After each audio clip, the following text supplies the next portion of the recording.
So you've made the decision to start a new business. You've registered, you've quit your job, you've even won your first client, but your nearest and dearest, those closest and most important to you, are not supporting you in the way that you envisioned.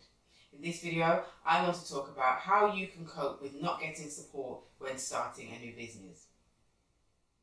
It can be very disheartening. You start your new business and you expect people that say that they care about you to care about what you're doing, and that's not always the case. When I first started my first business, there were a lot of people that were my cheerleaders and were really supportive of what I did, but some of the closest people to me, including family members, I won't name any names, weren't necessarily in 100% agreement. And it can take a toll on what you're doing, and it can, at some point, it can shake your confidence. But I want to share with you how I managed to overcome and how you can. First, don't expect everyone to be happy about the decision that you've made. For you, you're embarking on this new and exciting time in your life, and you really just want to talk about it and share it with everyone, but not everybody wants to hear, and specifically because sometimes it can make people feel inadequate. You have the courage and you've taken the step to do something that they may have been wanting to do for many years and haven't been able to find that courage to do. So hearing you going on about how fantastic it is, or even how hard it is, may make them start to question or reevaluate what they're doing in their life. And sometimes people don't want to have that forced upon them. So try and work out who is for you and who isn't for you.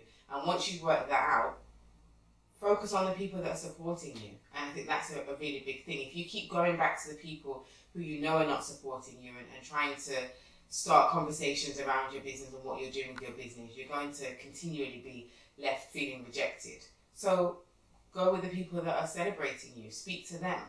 Surround yourself with people that are positive and not negative, and that will help to uplift you. If you're having major successes in your business or even major failures, don't go back to the people that are not supporting you. Specifically, for me, I had a number of successes in the early stage of my business, and I was very easily able to work out who was for it and who were not for it by the people that clapped when I was succeeding and the people that didn't. And actually, sometimes when you're buzzing and something really good's happened, it can be very disheartening to have somebody belittle it or not celebrate it.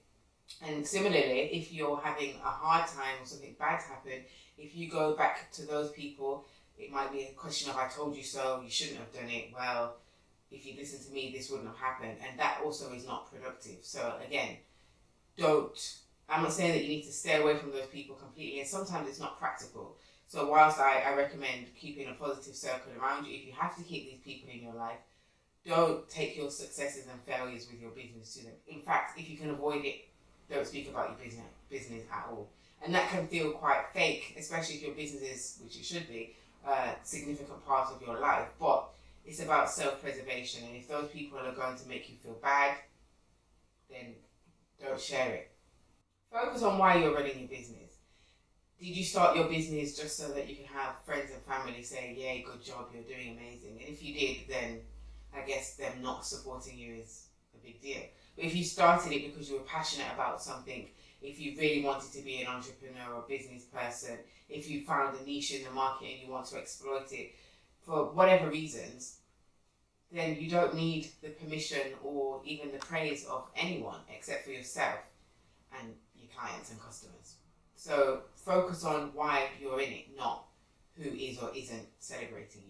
And make friends with other startups. There's many different organizations, websites, groups, membership bodies that are full of other entrepreneurs that are starting out in their career just as you are. And a lot of the time, they will be able to relate to many of the things that you're going through and relate to your challenges. And many times they'll be there to clap when you succeed and give you a pat on the back, or to be a shoulder to cry on when you're going through failure, because they would have experienced it. So surround yourself with other startup entrepreneurs. And finally, if there are people that are just consistently being negative, even if you don't bring anything up regarding your business, cut them off. You don't need that kind of negativity in your life. It's really important, especially in the early stages of entrepreneurship, when you're going to go through all of those challenges and it's going to be really hard and it's going to be like you're on a grindstone. You need to have positivity around you, and if there are people that are just consistently trying to drag you down, that can have an impact on your success, so cut them off.